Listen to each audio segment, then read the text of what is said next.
Everybody, this is Jim at FreeChartVideos.com using time-honored techniques to understand modern markets.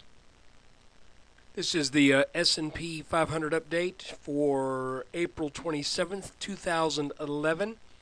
And I want to remind you that this video is only for educational purposes and it is not intended to be any form of investment advice. I can draw lines on charts, but you have to draw your own conclusions from your own due diligence and make investment decisions that are suitable for your financial situation. I'm not a licensed professional, just a guy that draws lines on charts. Okay, so if there was any doubt that this inverse head and shoulders is an inverse head and shoulders, today erased it. The breakout that we had yesterday actually had a very small little pullback to this old line that was defined by the old high around 1344. Once it got above that line yesterday, it meandered around a little bit, a little weakness this morning. Ben Bernanke, what this pattern implies, but let me do it again, just in case you don't. The way you measure an inverse head and shoulders pattern to get a target from it is you measure the depth of the head from the neckline, and then you add that on to the point of the breakout. And in this particular case, this gives us a target of about 1430.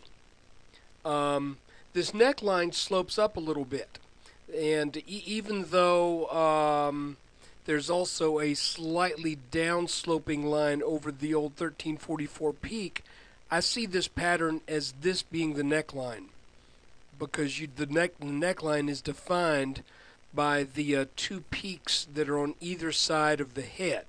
So anyway, that's what we got, and as you can see here, the left shoulder and the right shoulder hit the exact same level within just a very small percentage.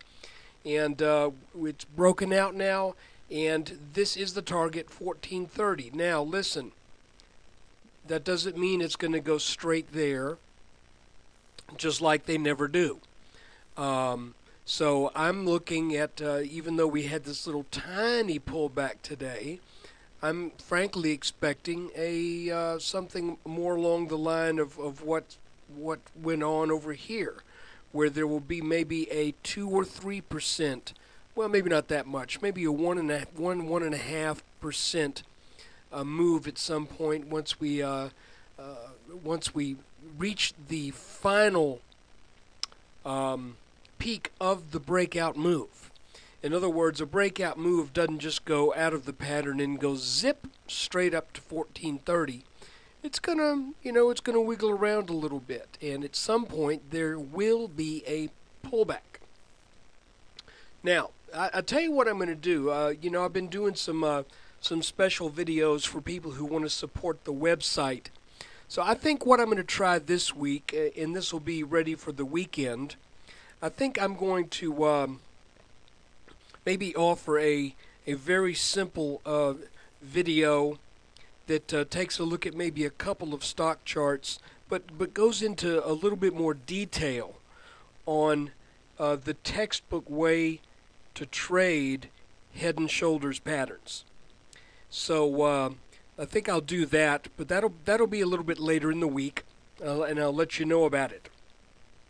What else do we need to know? Well, if we look at this chart on a 5-minute chart, we may get a little hint here of where this move may peter out and come back for a back test. And this is what I've done. If you start with this peak, you can pretty much get all of these peaks to line up. Okay? Now, that doesn't mean that tomorrow it won't just blow on out of that line, but we can only go with what we see so far.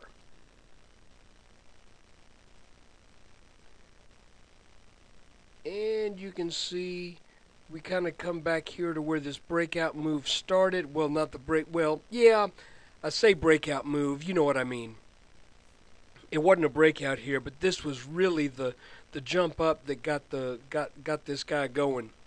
So I'm thinking whenever this bottom line breaks, that may be the beginning of whatever pullback we get. You can see that's also kind of in an ascending wedge. Does that mean that this is a terrible thing and that when it falls out of this, the S&P is going to head back down to test the 666 lows? Absolutely not.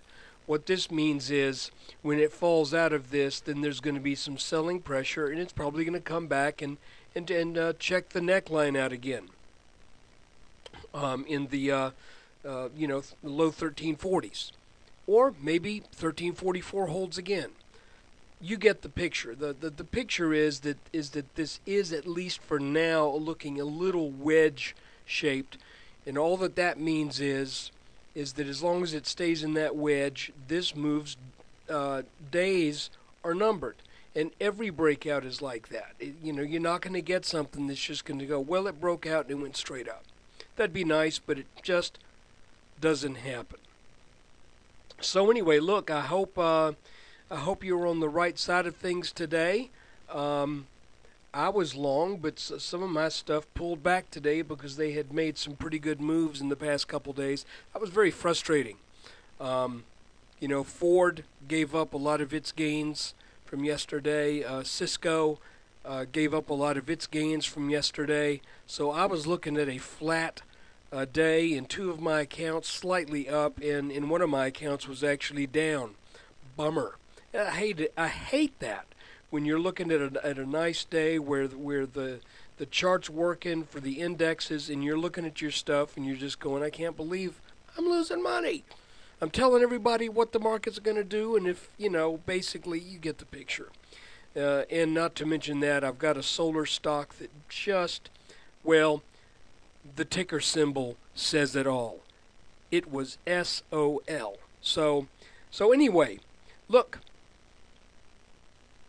I appreciate you taking the time out to watch this video, and we try to do an S&P video every day. I didn't do one the day before yesterday because really nothing had changed. So every now and then that'll be the case, but that's going to be rare because usually every day something technically significant happens in this index. If you enjoyed this video, come spend a little time at freechartvideos.com. Trying to build up web traffic so I can turn the website into something that generates a small amount of revenue. I also have videos that I offer twice a month that are for small donations. But anyway, I really do appreciate those of you who do that. And I say this every time when I bring one of these out and kind of make that offer. If you don't get anything from this, and if you think I'm out to lunch, then do not donate to the site under any circumstances. If, on the other hand, you think that this is valuable information and you're learning something, then I certainly would appreciate anything you could do to show that appreciation, your appreciation for the site. I don't want to charge for this because there have been too many analysts who have a subscription service and you pay $3,000, $4,000, $5,000, $2,000 a year, and then they get it wrong, but they still got your money. So look, my goal is, and my formula is, get it right and let people show their appreciation. So anyway, I appreciate your time, and we'll do another video tomorrow. Take care.